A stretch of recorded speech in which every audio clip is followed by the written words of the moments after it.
ఉన్న బంగారాన్ని విడిపించి ఆ రోజు ఆన్లైన్ రేటుకే మేము కొంటాం. Sharma gold company. నమస్కారం, సుమన్ టీవీకి స్వాగతం.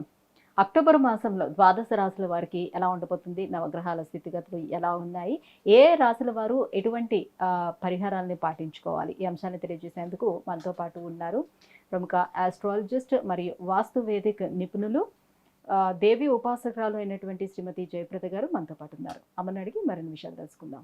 నమస్కారం. నమస్తే అమ్మ, శ్రీమాత్రే నమః. అమ్మ, ద్వాదశ రాశుల వారికి ఎలా ఉండబోతుందో తెలుసుకునే ముందుగా మనకి నవగ్రహాలు సంచారం అనేది ఏ రకంగా ఉంది, ఏ గ్రహాలు ఎటువంటి ఫలితాలను అందిస్తున్నాయో తెలియజేయండి. తప్పకుండా. సో గోచారంలో మనకి గురువు వృషభ రాశిలోని, మిథునంలో కుజుడు, తర్వాత కన్య రాశిలో మనకి బుధుడు, కేతువు, రవి కలిసి ఉండడం, తులారాశిలో శుక్రుడు, మీనరాశిలో రాహు, కుంభరాశిలో వక్రిస్తున్న శని భగవానుడు. సో ఈ కాంబినేషన్లో ఈ మాసంలో ఏంటంటే ఈసారి గోచారంలో ఈ గ్రహాలు ఎలా ఉన్నప్పటికీ కూడా, సో గురువు అక్టోబర్ 9 వరకు వృషభ రాశిలో ఉంచి 10వ తారీఖు నుంచి వక్రగతికి చెందుతున్నాడు. అంటే ఆయన అక్కడే ఉండి వెనక్కి తిరిగి చూడడం. సో వక్రించడం, వెనక్కి తిరగడం. వక్రించడం అంటే మనకు మేషాన్ని మళ్ళీ మీనాన్ని అలా చూసుకుంటూ రావడం అనమాట. సో దీనివల్ల ఏంటంటే కొన్ని రాశులకి అనుకూలంగా, కొన్ని రాశులకి ప్రతికూలంగా ఫలితాలు వస్తున్నాయి ఈ మాసంలో. తర్వాత వచ్చేసి రవి, బుధుడు, కుజుడు స్తంభించడం. కుజుడు 20వ తారీఖుకి కర్కాటక రాశిలోకి వచ్చి మళ్ళీ తిరుగమనం మళ్ళీ మిథున రాశిలోకి వస్తున్నాడు. ఒక విధంగా చెప్పాలంటే కుజుడు కూడా వక్రిస్తూ మళ్ళీ తిరిగి మళ్ళీ మిథున రాశిలోకి వస్తున్నాడు. సో 20వ తారీఖు వరకు మిథునంలో ఉన్న కుజుడు కర్కాటకానికి మారుతున్నాడు. కర్కాటకం మారిన తర్వాత మళ్ళీ ఒక 20 రోజులకి మళ్ళీ ఆయన తిరిగి సింహంలో రావాలి కదా, ఆయన మళ్ళీ వెనక్కి వెళ్ళి మళ్ళీ మిథునంలోకి వెళ్తున్నాడు. సో మళ్ళీ వెనక్కి వెళ్ళి మిథునంలో ఉండడం వల్ల ఏంటంటే కొన్ని రాశులకి మళ్ళీ ప్రతికూలమైన ఇబ్బందులు, కొన్ని రాశులకి అనుకూలంగా ఉన్నాయి. చాలా కాలం అక్కడే ఉండడం జరుగుతుంది కుజుడు. అంటే ఇది నీ కుజస్తంభన అంటాం. సో కుజుడు ఒక్కొక్కసారి స్తంభించి అలా ఉండిపోతుంటాడు. సాధారణంగా అయితే ఆయన ఎక్కువ రోజులు ఉండరు కదా, ప్రతి మాసం మారుతూ ఉంటాయి. మాసగ్రహాలన్నీ ఏంటంటే రవి కానీ, బుధుడు, కుజుడు, శుక్రుడు, వీళ్ళు ప్రతి మాసము మారుతూ ఉంటారు. బుధుడైనా, శుక్రుడైనా, కుజుడైనా మారుతుంటారు. ఒక్కొక్కసారి ఏంటంటే కొన్ని రాశులు అంటే రవికి, చంద్రుడు తప్ప మిగతా అన్ని కూడా వక్రించే అవకాశం ఉంది. అంటే వెనక్కి తిరగడం కానీ, అలా స్తంభించి ఉండిపోవడం కానీ జరిగే అవకాశం ఏంటంటే ఈ గ్రహాలు శుక్రుడికి, కుజుడికి, గురువుకి ఇలా కాంబినేషన్ వీళ్ళకు ఉంటాయి. సో రవిచంద్రుడు ఎప్పుడు కూడా వక్రించారు, వాళ్ళు ముందుకే వెళ్తారు. ముందు గమనం కానీ వెనక అనేది రాదు. సో మిగతా రాశుల్లో మాత్రం ఈ ప్రభావం అనేది ఉంటుంది. అయితే ఈ ప్రభావం ఎప్పుడు దాకా ఉంటుంది అంటే ఒక్కొక్కసారి అవి చెప్పలేము అనమాట. అది స్తంభిస్తే అవి ఎక్కువ కాలం, సంవత్సర కాలం కూడా ఉండే అవకాశాలు ఎక్కువగా ఉంటాయి. అది కుజుడైనా, గురువు వక్రించినప్పుడు కూడా ఒక్కొక్కసారి రేపు గురువు వక్రించేది 119 రోజులు ఉంటున్నాడు ఆయన వక్రించి. సో ఈ 119 రోజులు అంటే దాదాపు మనకి 3 నెలలు 15 రోజుల పైనే, మనం 3 మాసాలు మనం చూసుకోవాలి. సో ఈ 3 మాసాల్లో కొన్ని రాశులకి అనుకూలమైన ఫలితాలు, కొన్ని రాశులకి ప్రతికూలమైన ఫలితాలు వస్తాయి గురువు వక్రించడం వల్ల. ఇప్పుడు గురువు ఉండడం వల్ల ఎటువంటి ఇబ్బందులు అయితే ఎదుర్కొంటున్నామో అలాగే కుజు స్తంభన కూడా అలాంటి ఇబ్బందులే ఉన్నాయి. సో ఈ మాసంలో అది కూడా జరుగుతుంది కనుక కొన్ని రాశులు వాళ్ళకి అనుకూలంగా, కొన్ని రాశులు ప్రతికూలంగా ఇబ్బంది పడే అవకాశం ఉంది. సో కుజుడు స్తంభించడం దాదాపు మనం లెక్క వేసుకుంటే 119 రోజులు గురువు అనుకుంటే కుజుడు ఇంకా ఎక్కువే ఉన్నారు. వచ్చే ఏడాది వరకు, మే, జూన్ వరకు ఆయన అక్కడే స్తంభించినట్టుగా కనిపిస్తున్నాయి మిథునంలోనే. సో దానివల్ల చాలా వరకు ఇబ్బందులు పడే అవకాశం ఎక్కువగా ఉంది. సో ముఖ్యంగా మిథున రాశి వాళ్ళకి ఇబ్బందిగా ఉంటుంది.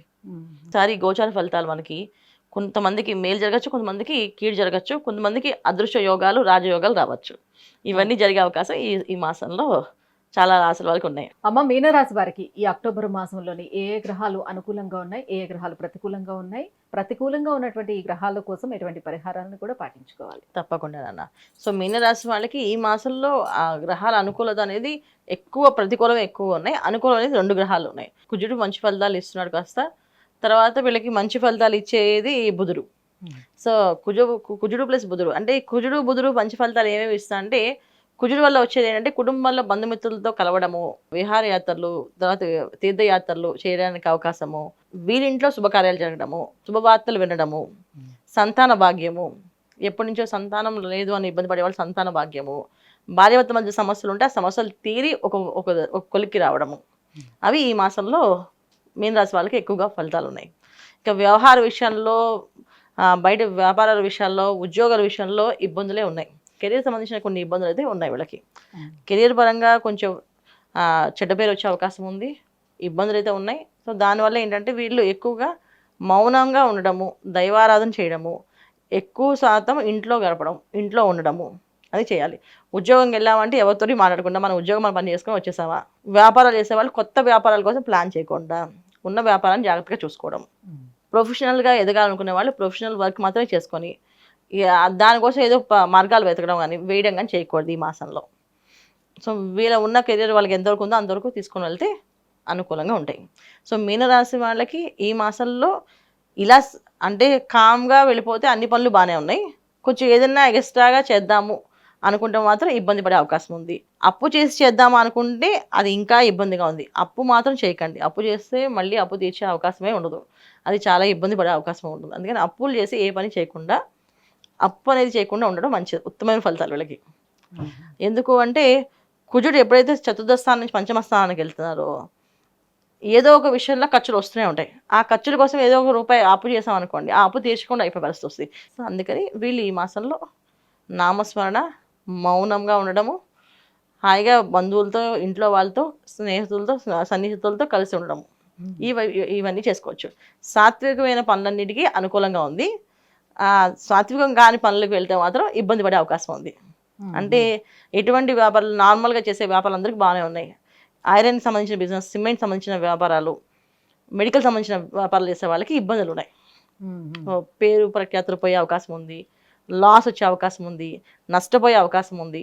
సో ఎక్కువగా చూస్తే ప్రతికూల ఫలితాలే ఎక్కువగా కనిపిస్తున్నాయి కాబట్టి మరి ఎటువంటి పరిహారాలని పాటించుకోవాలి, దైవారాధన చేసుకుంటే కొంచెం బెటర్గా ఉండే అవకాశం ఉంటుంది? జన్మంలోనే రాహు ఉన్నాడు. దానివల్ల ఏంటంటే ఒక తెలియని బద్ధకము, తెలియని ఇబ్బంది, ఆలస్యము, అంటే ఒకవేళ పొద్దున్నే లేచి చేద్దాం అనుకున్నా లేవలేకపోవడము, చేయలేకపోవడము, ఒకవేళ చేద్దామని అనుకున్న ఆరోగ్యం సహకరించకపోవడము, అనారోగ్య సమస్య రావడము, ఏదో ఒక ఇబ్బంది వచ్చి వెళ్ళడం ఏమైనా ఉంది.